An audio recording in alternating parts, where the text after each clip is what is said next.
जय हिंद फ्रेंड्स, स्वागत है आप सभी का हमारे यूट्यूब चैनल में। तो दोस्तों, आज अपन एक बहुत ही इम्पोर्टेंट टॉपिक के बारे में बात करेंगे, क्योंकि बहुत सारे भाइयों का डाउट था कि हमें कैसे पढ़ना चाहिए और कैसे हम कम टाइम में पढ़ के अच्छा स्कोर कर सकते हैं, और मैंने कैसे इतना अच्छा स्कोर किया। और फ्रेंड्स, आप भी कर सकते हैं, तो आपको क्या रेगुलर रूटीन फॉलो करना चाहिए, तो आप वीडियो को अंदर जरूर देखना। अगर दोस्तों मैं फर्स्टली बात करूं कि आपको कैसे किस सब्जेक्ट को पढ़ना चाहिए, अगर दोस्तों आप अक्सर की तैयारी कर रहे हो तो आपको नॉर्मली 8 से 9 आवर पढ़ना है, 10 आवर तक मान लो। और जो भाई मेरे अकॉर्डिंग तो टाइम की कोई लिमिट नहीं होती। आप जितना टाइम हमारी पढ़ाई को दे सकते हो उतना टाइम दो। जैसे मान लो कोई 12 आवर पढ़ सकता है तो 12 आवर पढ़ो, कोई 10 पढ़ सकता है 10। मतलब जितना टाइम आप दे सकते हो, ऐसा नहीं है कि मैं तो सिर्फ टाइम लगा के 10 आवर ही पढ़ूंगा। ऐसा करने से कुछ नहीं होगा। आपको मतलब जितना टाइम आप दे सकते हो उतना टाइम पढ़ाई को दो।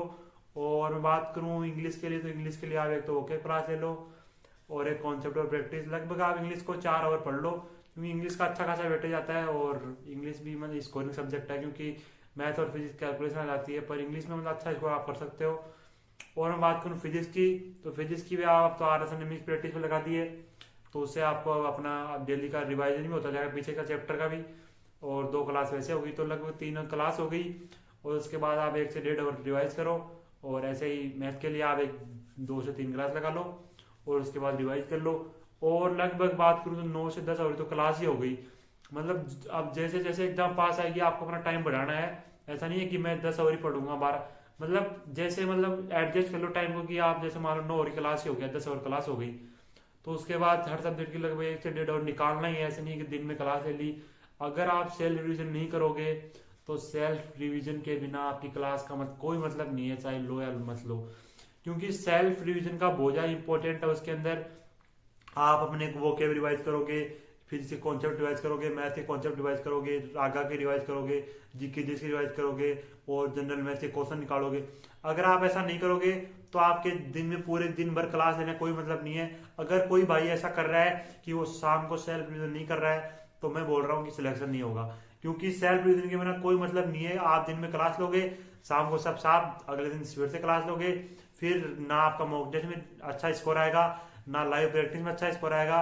और फिर आप ऐसे बोलोगे कि मेरा स्कोर नहीं आ रहा।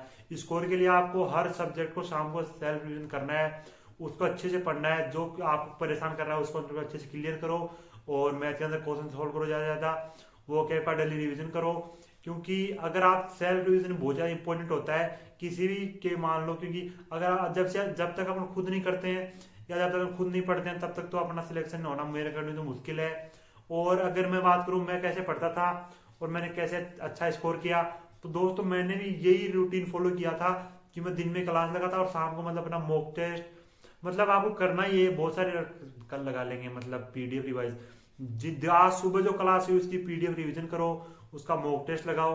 अब मॉक टेस्ट में क्या करते हैं, कहीं दिन वाली क्लास हुई, आंसर याद हो गए, हमको मॉक टेस्ट चल रहा है, मॉक टेस्ट में रटे हुए क्वेश्चन है A B लगा, ये तब तरीका भी सबसे बेकार है।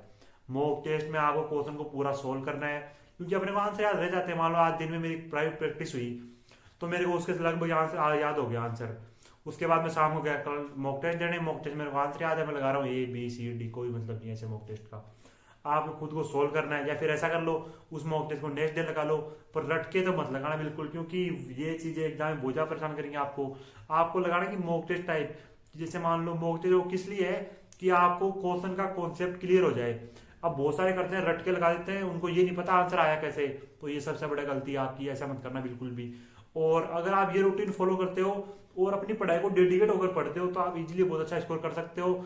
और ऐसा नहीं है कि मतलब मैं 2 ओवर खेलने जाऊंगा, ये जरूरी नहीं है यार। अब सिलेक्शन चाहिए, क्या खेलना, मतलब आप ज्यादा से ज्यादा टाइम पढ़ाई को दोगे तो बहुत अच्छा स्कोर कर पाओगे।